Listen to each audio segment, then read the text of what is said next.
Verdict form number 1, murder.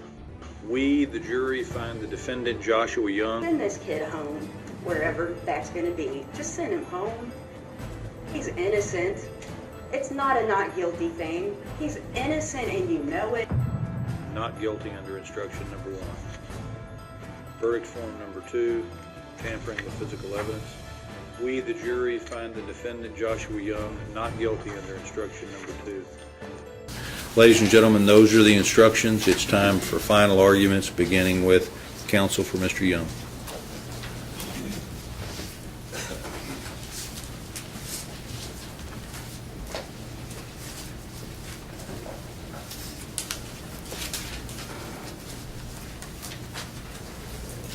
Innocent. Innocent. Trey was not afraid of the dark.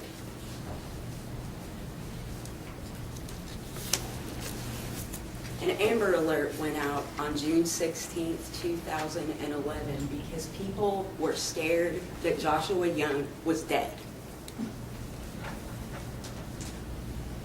Because nobody could find him. And he almost was. And the way that you know that he almost was because when you heard from Erin Specht, who came in and told you all about the horrific encounter she had with Joshua Gouker, the last thing that happened after she very intelligently escaped with her life was she said that Joshua Gouker forced her to look into the eyes of Joshua Young, who was terrified. You heard about that too. And promised that she wouldn't call the police because his life depended on it. His life depended on it. Everything Joshua Gouker says can be taken one of two ways. That's why you don't listen to him.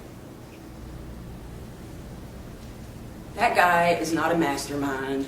He is a puppet master. He's duped everybody. We meant what we said when we began. There isn't one assertion that you will hear from me or from the defense that has anything to do with what Joshua Gouker said. He said he's a liar, then immediately said, maybe I am, maybe I'm not. That's why you don't listen to him. If people wouldn't have listened to him, we wouldn't even be here. Do you really think he didn't kill Trey Zwicker? Do you really think he didn't do that?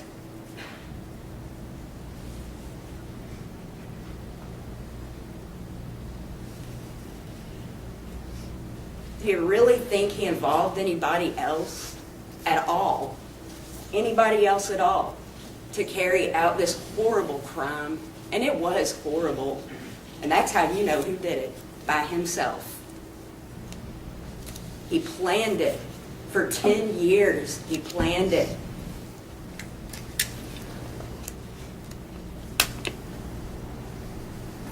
And I mean what I'm saying. Cassie didn't take anything anywhere, but we'll get to that. Because that's how he gets you. As long as you're scared of something, and always him, or being prosecuted, or some consequence, you will do what he says. And you'll tell the truth because your loyalty lies with him. Because they know everything.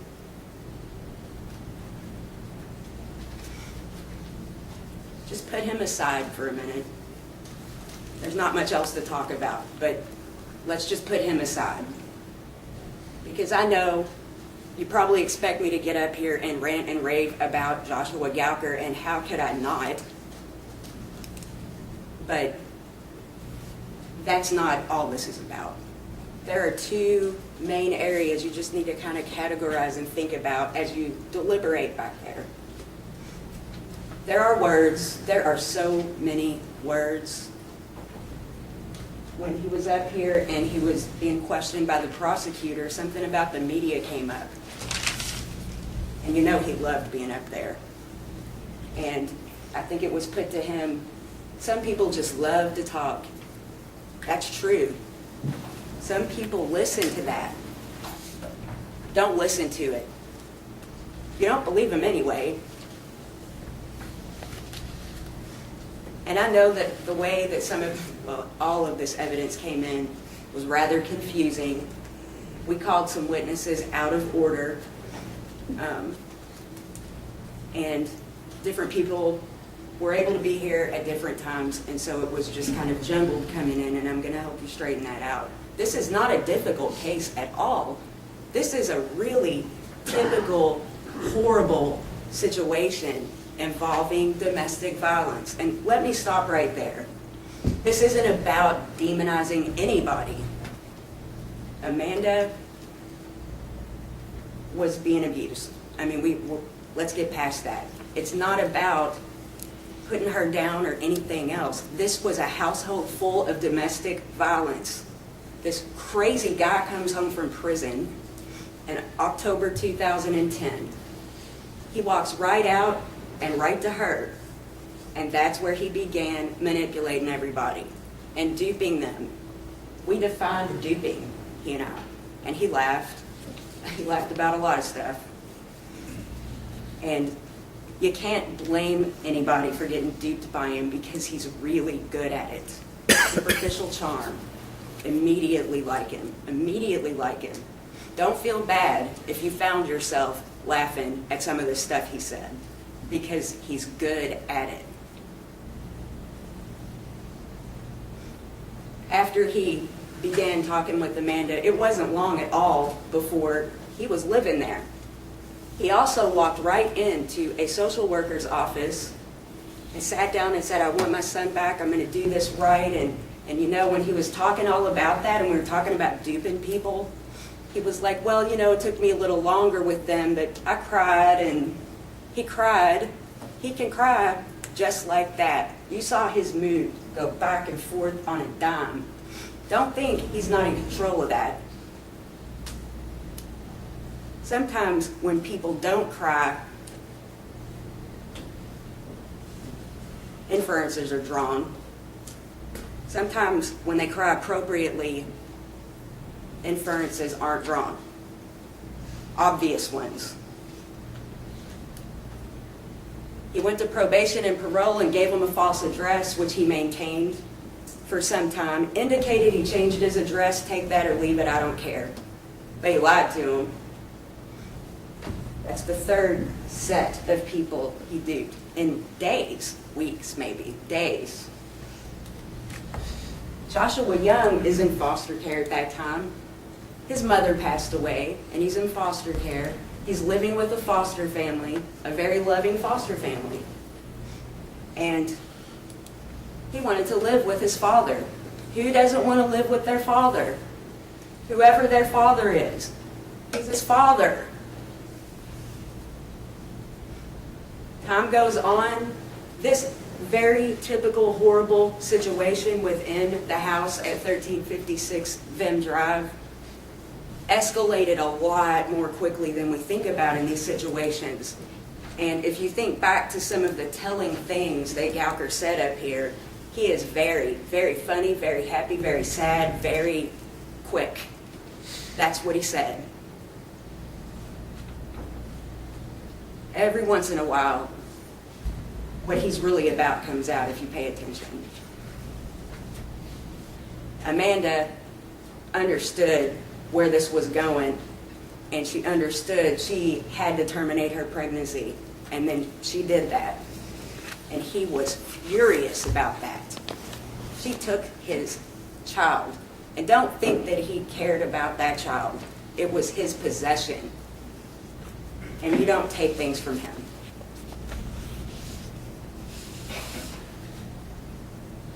All the while, this crazy escalation is going on.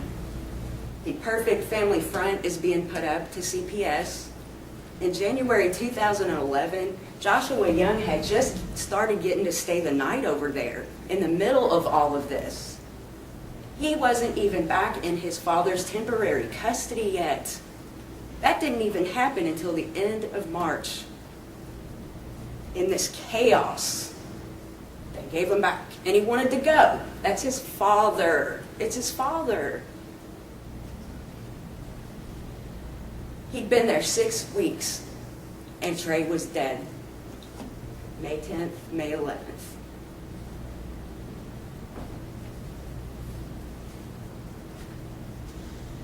May the 8th, 2011, Amanda quit her job. This escalation, any minute, you can feel it coming any minute now. This is classic stuff. You can't work. I don't want you to work. I will control you. That guy was not going to let her out of his sight. 48 hours later this happened. 48 hours later this happened. A series of cookouts ensues. And it's obvious that Jeremy McFarland was really worried about his sister at that point because he hadn't really talked to her at all. And obviously you can assume he was hearing some of this stuff from other family members because he just kind of showed up. And you remember what he said? He pulls up and Gouker is scowling until he rolls his window down. He was just trying to get into this situation and diffuse it and protect his sister. And there is nothing wrong with that. But it's not a coincidence that he showed up over there. 2 days later, and confirmed what he already knew by looking at her neck. And she told him, no, that's Hickey's. And we're not demonizing Amanda because we know that this is how this works. And you could tell that he felt guilty because something happened that night when he was there. You can take everybody at their word about the basketball injury, or you can wonder and really think about what really happened to his hand. And good for him if he was trying to protect his sister. Something happened. Something went on all night long. And he went to the ER and he mentioned, you could see that he was just really hesitant. He just really feels bad about not, what if, you know? And didn't take him with him because who wants to sit at the ER all night? Understandable. All kinds of people were supposed to have been at this cookout. Again, let me stop right there. Don't just take these scenarios as to who was there and what happened and everything else because people keep saying it over and over, because that's how he does it. Just remember that. You heard from several people that Cassie and John, who live at 1360 Vim Drive, 2 houses away and closer to the ditch line, were there with their 2 kids, and their 2 kids are Michael and Shannon. You heard that Amanda and that Gouker and that Kinsey and that Trey and that Joshua Young were there. Jeremy McFarland was there for a while, but he left because he got hurt somehow. And some other neighborhood kids. Pay close attention when it gets really vague like that. Don't just assume that that's what they're talking about. Why do you think I kept doing that with John? The kids, what kids? Because once you start really, they're simple questions. They're not trick questions. Who are you talking about? I don't recall sometimes. I'm not going to put those words in John's mouth because I'm not positive that he said that. You heard that from a lot of other people though. At some point there's a turtle. This turtle is just kind of a wild card issue in this case, and I think it means absolutely nothing other than Gouker had to get down there so he could leave evidence that he had been there at some point because, well, he just does that.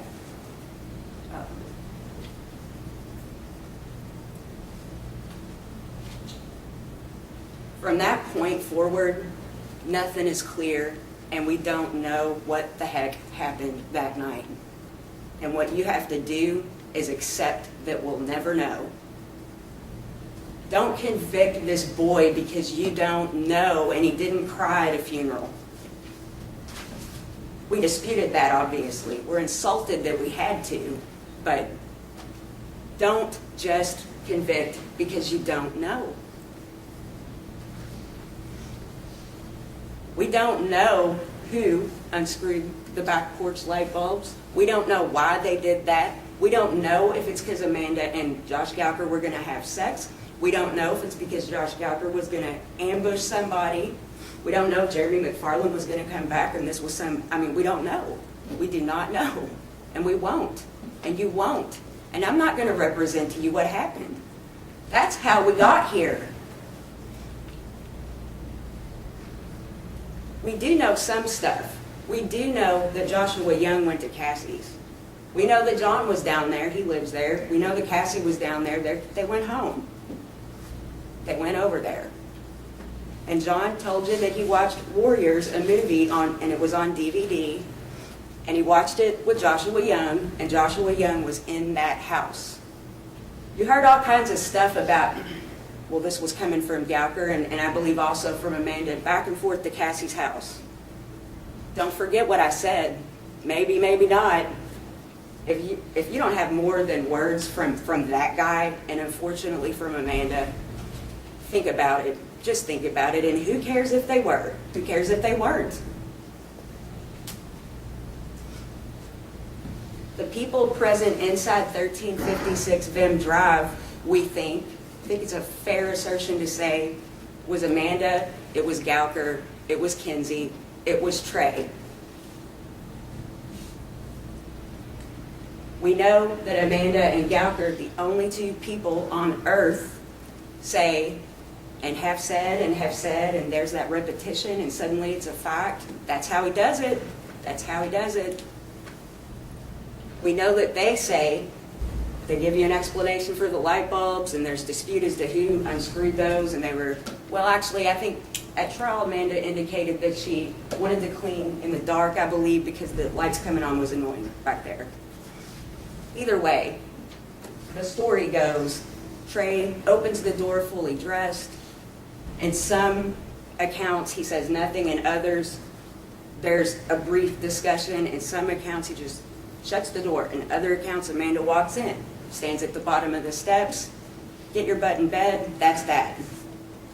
Nothing's clear, and we'll never know, and you just have to accept that.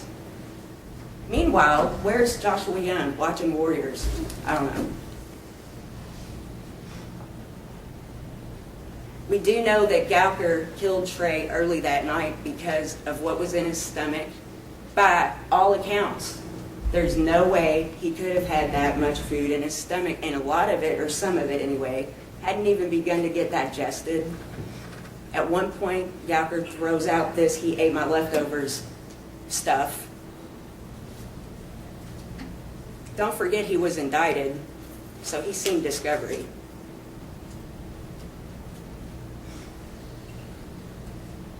Video doesn't lie, though. He knows that. He acknowledged that. He enjoys being recorded, obviously. You saw how he was acting. We do know one thing about where he was that night and where Amanda was, and that is for a 2 to 5 minute window, they were at Circle K on Preston Highway buying 2 packs of cigarettes, one for each person, their brands, Marlboro Reds, Marlboro Lights. We know this because just like he always does, there's an empty pack of both in the bedroom wastebasket with a banana peel and a white grape wrapper. Some things just are too perfect. They're just too perfect. On that note, don't forget, there is no video. There is no video, and they got caught lying about that. Because when Gouker was at homicide with his phone in his hand, talking to the detective, he knew the more graphic he described what was on his phone to support this alibi. It's all about alibis for him. And you can only do that with recordings. Really do that. Airtight. Why do you think he went there after he killed him? He pulls his phone out and says, "We made this porn, it involved a banana, you want to see it?" And who wouldn't be like that, you know? And the detective acknowledged that he did that. But Amanda said that that was taped on her phone. There's no video. There's not one. So why is there a banana peel in the bedroom wastebasket with 2 separate empty cigarette packs, one for each person, their brand, Marlboro Reds and Marlboro Lights, and a white grape wrapper. A white grape wrapper was found down there at the spot. It's too perfect. He's toying with them.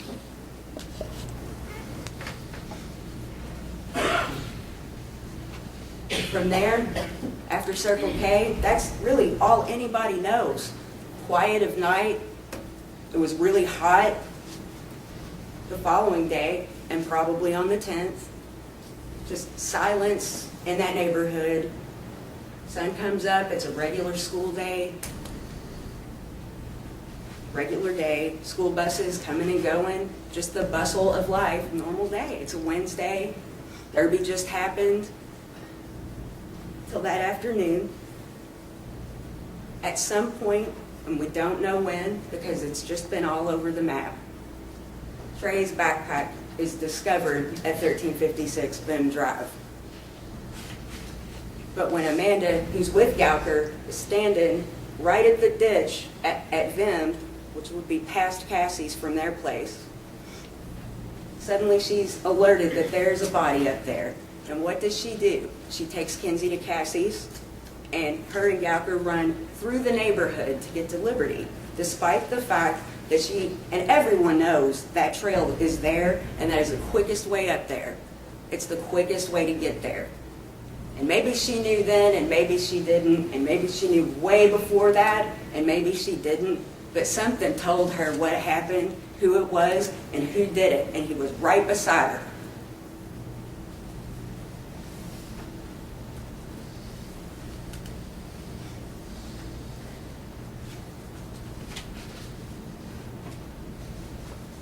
At Liberty, they thought it was a man at first because Trey was a big boy. He was a big guy. And then suddenly that got adjusted down a little bit because people got into the crime scene. I think the detective personally went and, saw the body. They were estimating maybe 16, but they didn't know who he was because nobody reported him missing.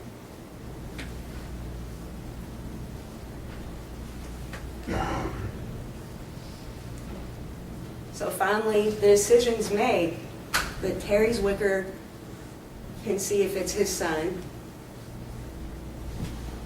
And when he does that, he falls to his knees and loses his mind just like anybody else would.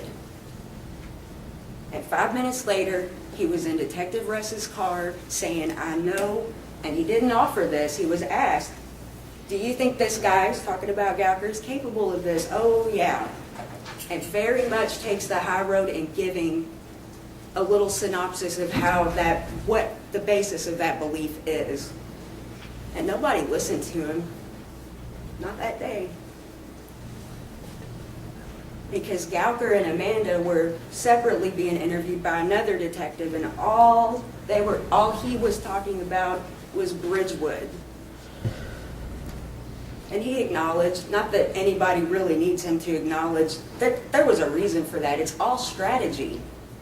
They were going to look at Joshua Gouker, and there's a reason he didn't say, "I have the record, whoa, she looks injured." There's a reason for that. You're going to jail at that point. There was probable cause at that point. He was a person of interest, at least. I'd want to speak with him more. They did twice at the scene while he sat there and asked to see the body over and over and over and wanted a picture so he could see what he did when it was daytime and see the facial imprint in the ground. And walk back during the visitation and look at it again. It wasn't because he needed to know how Trey died, because he knew, because he did it. Do you really think he didn't do that? Do you really think he would delegate that? He planned this. There is no way. He took a lot of pleasure in doing that to that poor boy. He really did.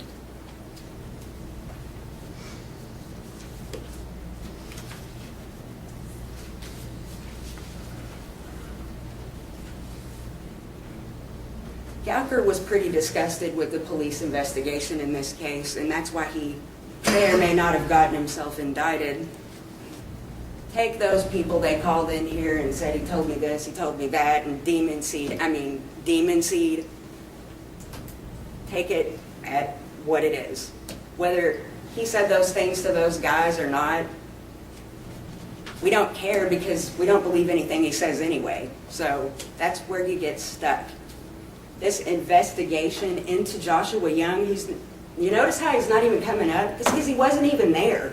Wasn't even there, he has no motive. I mean, the reason they even looked at him is because of Joshua Gouker. Because he cried. He cried and he felt horrible for Trey, and they know everything and tell the truth. You know, I love him more than life. Once you know, listen to that again. Listen to all that again. Once you know,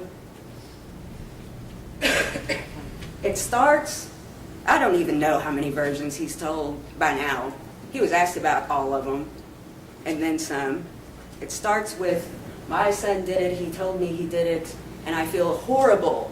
That's how you know he's lying. He doesn't feel anything, ever. That dog was broke.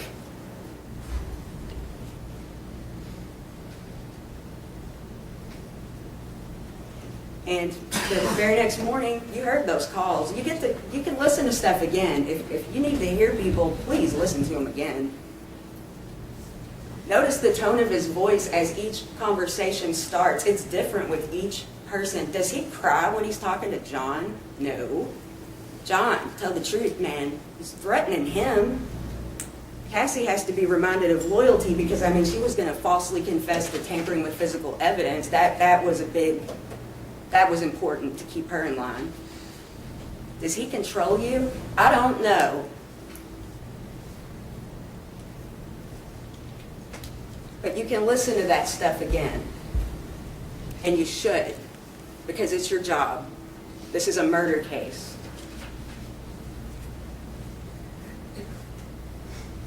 Over a year goes by. Joshua Young is charged with murder, not complicity, murder. There's one thing the prosecution committed to in the beginning of this, and that is Joshua Gouker killed Trey Zwicker. He had involvement. So for over a year, there was a theory that is no longer their theory. And suddenly, in the court system, we call them snitches. That sounds so negative. There are people that are quite honest that come forward that are incarcerated. And again, I'm not saying whether they were telling the truth or not. I don't really care. Because I know even if Josh Gouker talked to him, he's lying anyway. You can't get caught up in that merry-go-round. Because if you just step back and look at the big picture, why would he be trying to save his son from this murder conviction everybody seems to think is going to happen if he dropped him in to begin with? It's just round and round and round. And you know, there's a lot of stuff that you probably figured out while he was up here. But you might not fully appreciate until you really think about it. It's not the physical violence so much for that guy. He likes to mess with your head. He likes it. And he's good at it. And he duped the police. And then he duped them again. And he duped everybody. He's good at it. He's just good at it.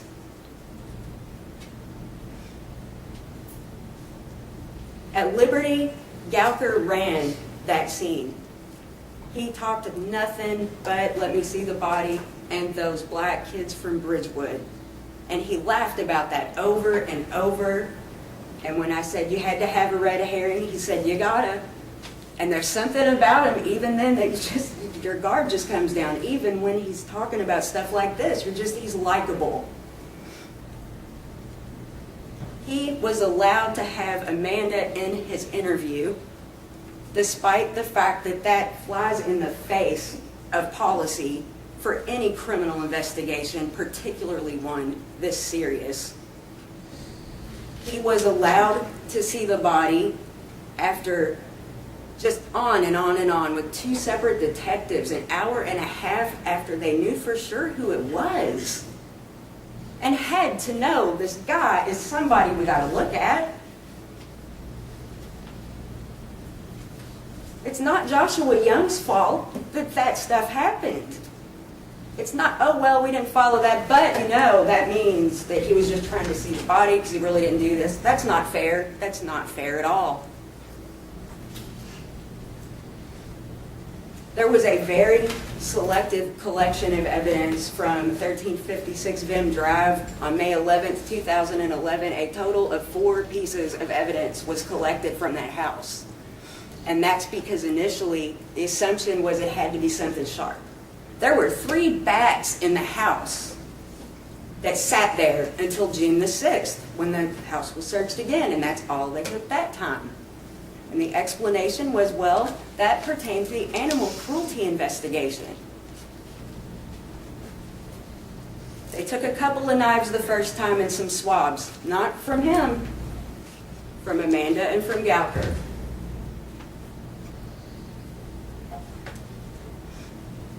There's the issue of phones, and we talked about this. They never got Gouker's records. They tried much later, tried to get them, and those records were gone. There were 2 phones that were connected to that 356 number, which we confirmed was Gouker's. And as of when Gouker left town and ended up in Alabama, that phone was in Cassie's possession, and they talked on that phone. We went through the phone records, how many calls there were to that 356 number. We didn't give an exact number. We didn't sit there and count them. But the detective agreed they were always on the phone. And Cassie's work number's on there too. And Angelique's number's on there too, as late as November 2011. These people were all talking. It's harder for him to keep the control when he's incarcerated, but he can do it, and he did. And that was one of the reasons, as he laughed in agreement with me, he knew he couldn't get arrested that day because, well, it is harder. It's possible, but it's harder. Plus, there's the recording issue, and he used that when he needed to his advantage and didn't when, you know, just totally circumvented the jail call system. Because you can talk on the phone without anybody knowing who is on there.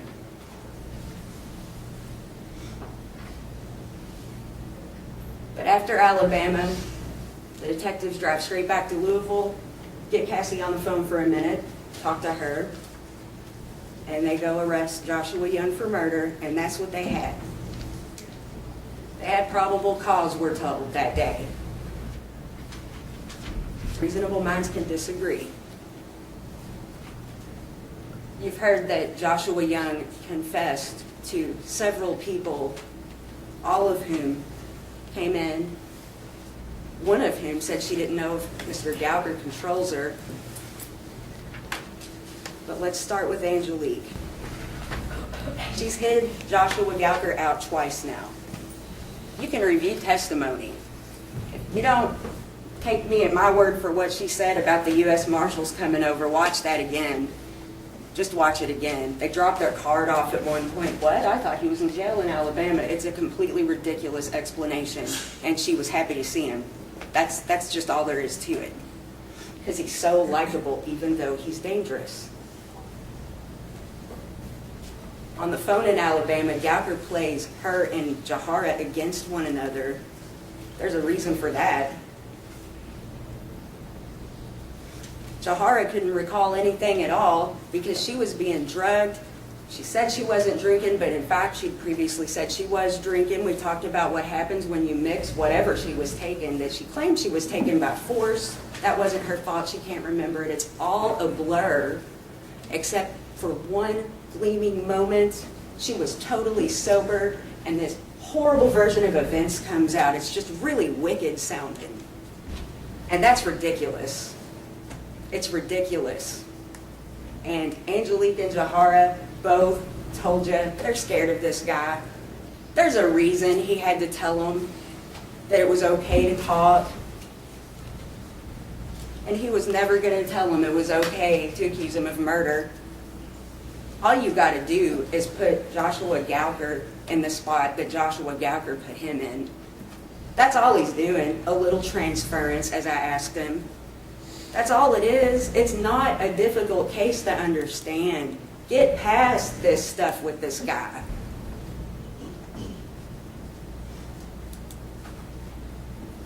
John gives two versions of this confession. One of them involves essentially the exact same word-for-word version that Gouker gives the police. The whole thing about what time is it, he pulls his phone out, goes to put it back, and I just hit him.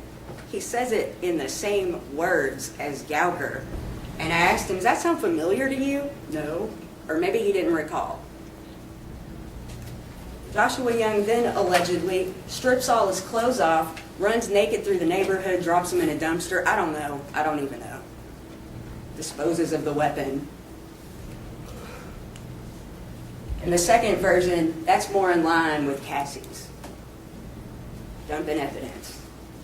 The weird thing about John is he tells you that the morning after Trey died, but before a body was found, Gouker told him Trey was dead. Of course, he also says that Joshua Young did it. Never says how anybody really confirmed that at that point. It's all a matter of transference. Just don't get caught up in it. Step back and look. If he's got a hand in what's being said, just disregard it. Just disregard it. That's how we got here. And they're all communicating.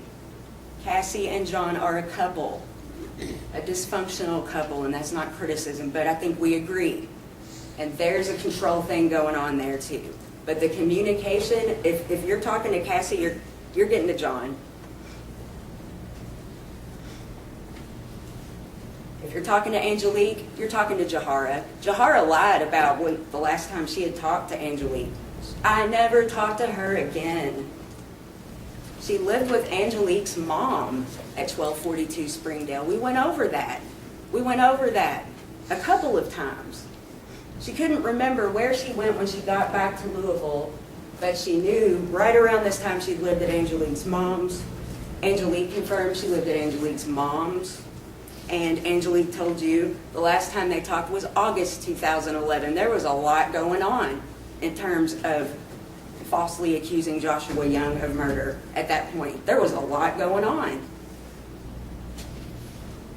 They all got their story straight because they were all talking. And this guy's always talking. As for the medical testimony, it's clear something skinnier than a Louisville Slugger was used to kill this child. I'm not going to put graphic pictures up here because they upset everybody, and I understand that. All you have to do is look at those injuries that are diagonal. All you have to do is look at them. There is no way that a full-size Louisville Slugger bat did that. There's no way. And don't forget about that picture where Cassie fills in blood. That's how you know this is ridiculous. It's like a game of Clue almost after a while. It's more than reasonable doubt. It's way more than that. It's also very apparent that those injuries were inflicted by one person. You saw this demonstration, and that really highlights what Dr. Nichols meant. Look at those injuries. Same positioning. The person was in the same position, and he demonstrated how that would be inflicted. What about his facial injuries? Joshua Gouker didn't expect me to ask him whether he sneaks up behind people all the time, but he does, and he acknowledged that. Don't take him at his word. He sneaks up behind people, he punches them in the face, hard. He's violent. He's very, very violent. He strangles people from behind sometimes. Don't forget those injuries to Amanda's neck. He comes up behind you. It was a sneak attack. That doesn't mean that Joshua Young did anything at all. He walks up behind you. He's a coward. 72-year-old man in his car, choking him with his own belt and punching him in the face with the other hand, his right hand, to the left side of the face. Keeping somebody hostage, that sound familiar, overnight, after sneaking up behind him, punching him in the face and kicking him while he's down, and he acknowledged that.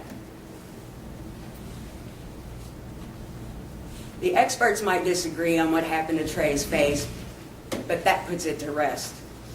This guy did this by himself. He wanted to do it all by himself. Nobody else was going to get to do this but him. It was his thing.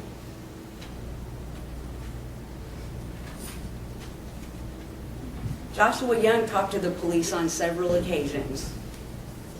Joshua Young told them he lived at 1356 Vim Drive, and he really didn't most of the time. But you know what? So did Amanda, and so did Joshua Gouker. Nobody was being straight with them about where they lived. And this is a kid that was in foster care who was so happy to be with his dad. Despite the dysfunction going on, that was his dad. It doesn't matter, that was his dad. And you give the address you're supposed to be at when you're involved with CPS. You just do that. And the adults did.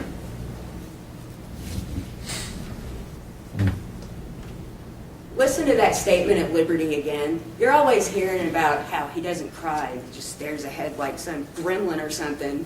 He's crying on that tape. He also doesn't know what to answer with. He doesn't know the answers. I believe, listen to that statement again. Just listen to it again. And don't forget, we asked Amanda, did Gouker say anything about Bridgewood as you're going up to Liberty? She did not recall, robotically did not recall. That guy was planting seeds from way before this happened.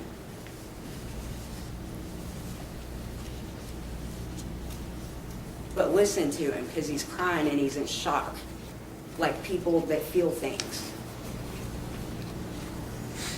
And something ignited in him somewhere, and he says, I was at Cassie's. And you know what? Everybody else did too. There's no dispute he was at Cassie's. There's really no dispute about that at all.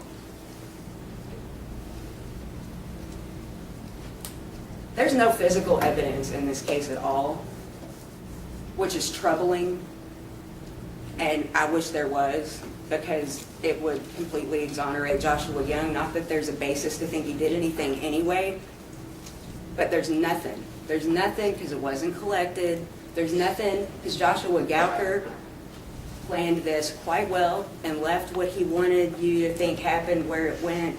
Please look at that picture of the wastebasket. It's ridiculous. It's too perfect.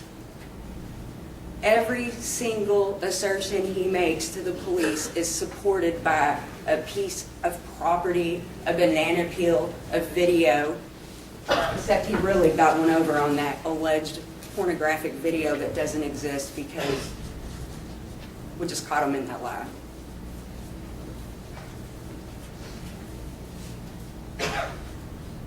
And what's left is rumor and innuendo and the shadow of a jerk of a dad. And jerk is such an understatement. He terrifies me. Why? Because he terrifies me. Okay? He doesn't cry. Remember what I said? I cried, and I mean, I got him. I won him over because I cried. I cried. Character assassination. The alternating lights discussion and the he's not my blood discussion. It got really quiet in here when that came up.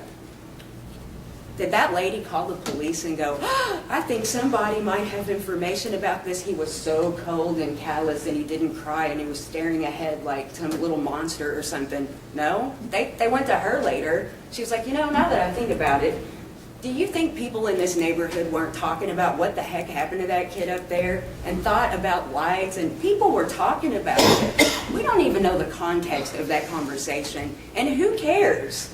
Who cares? Who cares?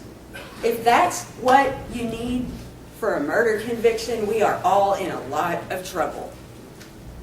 He's not my blood. Again, this is a boy. Boys, they're boys. They don't wear their hearts on their sleeve. And even if you don't walk around pouring your guts out, or you're just trying to, he didn't want to talk about it. They said that. He didn't want to talk about this. Never mind the chaos still going on at the house. You heard from Amanda. He's lucky to be alive, and so is she. And so is Kenzie.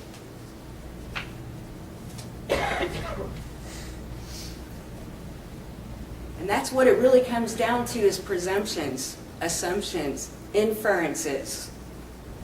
You have instructions in front of you that talk about the presumption of innocence. The police don't have to operate the way that this jury does in terms of these instructions. They got to go with their gut. They got to do that stuff. You got to follow that presumption.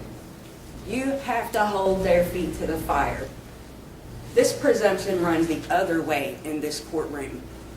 He's presumed innocent. He's innocent. But those instructions tell you he's presumed innocent. That didn't happen here. It happens from here on out for this boy.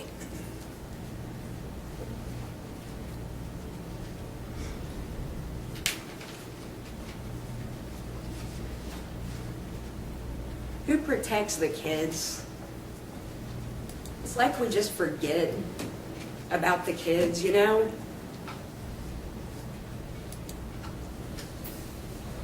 Why aren't all the kids in this situation victims? Because Gouker said so. I don't care what Gouker's motives are. I don't care. I know they don't have anything to do with anybody but his own ego, and you know it too. You know it too. This isn't about loving anybody. People that did what he did don't love people. He doesn't even know what that is. And I really don't hold it against him. He's just incapable of thinking and feeling like people. And that was apparent when he was talking about all this stuff. It was apparent. It's not in there. There's something that's not wired right with that guy. But don't think for a minute that this has anything to do with saving his son, the person he got into this mess to begin with. And that's the thing about him. He gets you so far in, you feel so stupid when you realize how bad he duped you. And then you're just stuck, and you just have to decide. You just have to decide, am I just going to try to, play it off? Or, you just got to say, I got duped. They got duped. He likes the psychological torture better than anything else. He will do whatever he needs to do because he's got no conscience. And the abuse continues for Joshua Young, who's been in jail for over 2 years over this, with false allegations of confessions by people who say they don't know if he controls them. You probably really didn't believe that was possible for anybody. I don't know if he controls me.